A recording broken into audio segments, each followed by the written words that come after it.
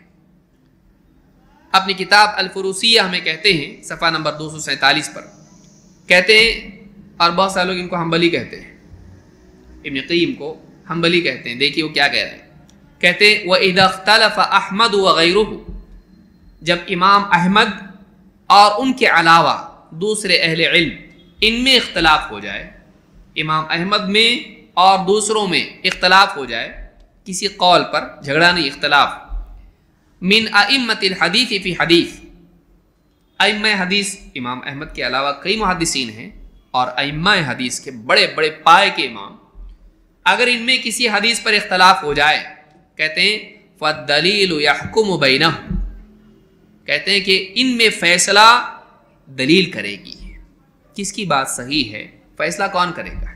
امام احمد کی بات صحیح ہے یا دوسرے محدث کی بات صحیح ہے، فیصلہ کون کرے گا؟ کہتے ہیں فالدلیل یحکم بینہم، ان کے درمیان فیصلہ دلیل کرے گی، ولیس قولہ حجۃ علیہم، امام احمد کا قول ان پر حجت نہیں ہے، دوسرے محدثین پر امام احمد کا قول حجت نہیں۔ کما اذا خالفہ غیرہ فی مسئلۃ من الفقہ لم یکن قولہ حجۃ علی من خالفہ، ویسے ہی جیسے کوئی ان کے علاوہ کوئی عالم ہے، محدث ہے، فقیہ ہے، کسی فقہی مسئلے میں ان کی مخالفت کرے، ان سے ہٹ کے کوئی قول اختیار کرے، لم یکن قولہ حجۃ علی من خالفہ، ان کا قول جو ان کے خلاف ہو یا کوئی ان کا مخالف ہو، اس کا قول کسی اور پر حجت ہو سکتا ہے؟ نہیں ہو سکتا ہے۔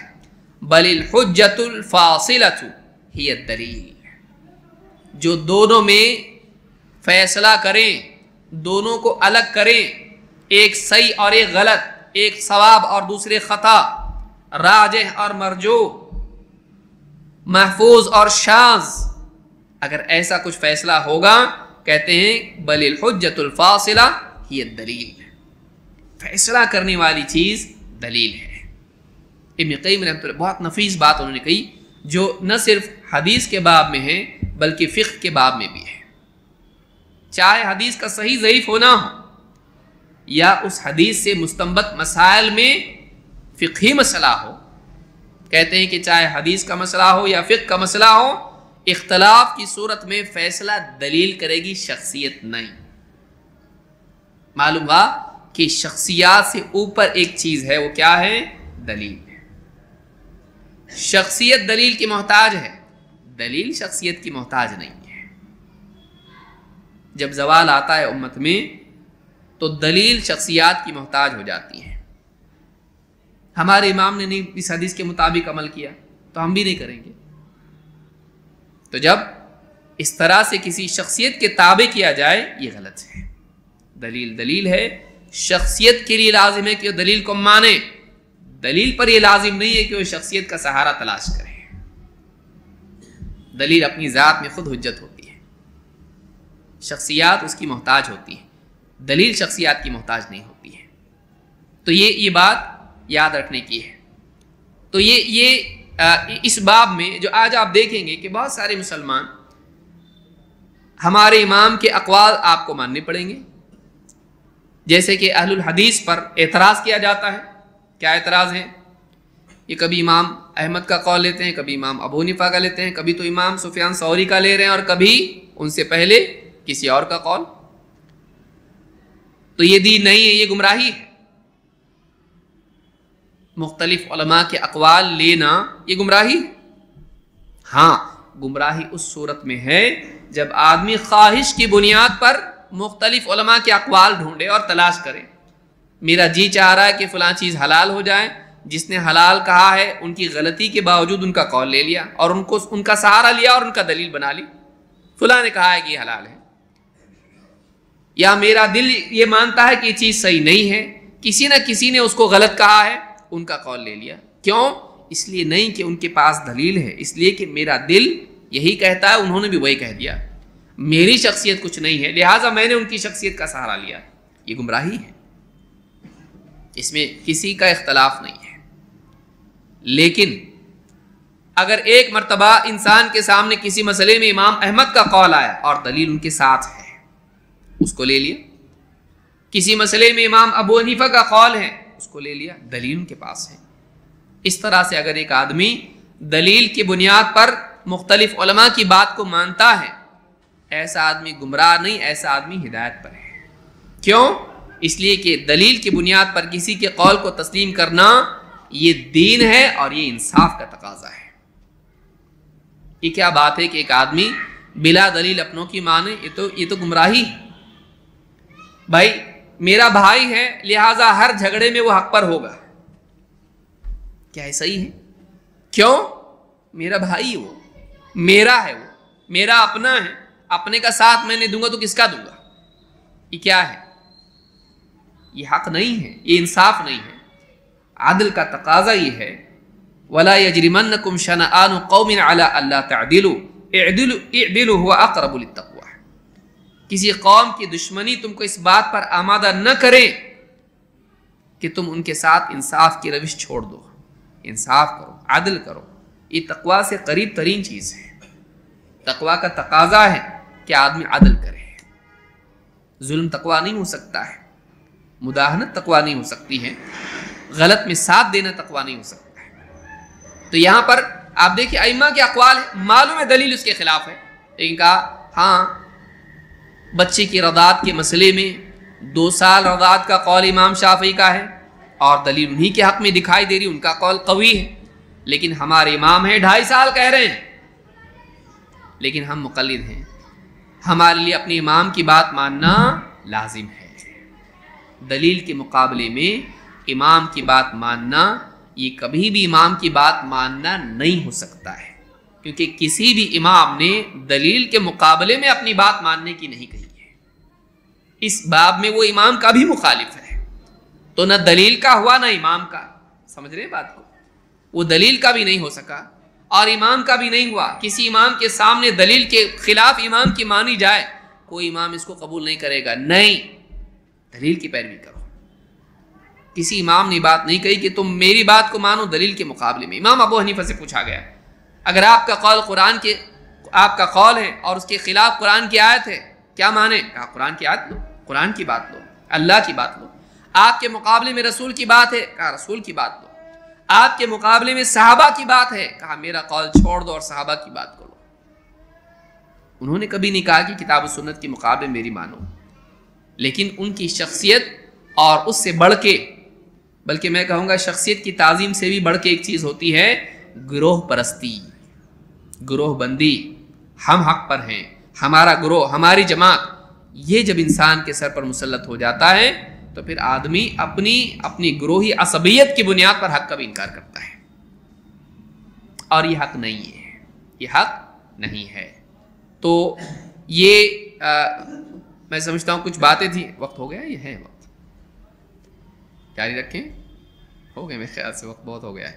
تو یہ غلطی جو منہجی غلطی ہے، جو مسئلہ نمبر 20 کہ نبی صلی اللہ علیہ وسلم کے علاوہ کسی اور شخصیت کے تمام اقوال کا التزام یا کسی ایک قول کا بھی لوگوں پر ماننا لازم قرار دینا، یہ سلف کا منہج نہیں ہے، بلکہ کسی کا بھی قول ماننا اس وقت لازم ہوتا ہے جب اس کے پاس اس کے قول کی تائید میں دلیل ہو۔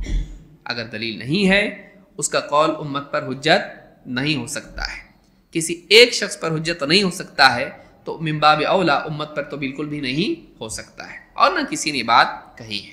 یہ مرتبہ کس کا ہے؟ محمد صلی اللہ علیہ وسلم کا ہے، جو آپ کے ساتھ خاص ہے۔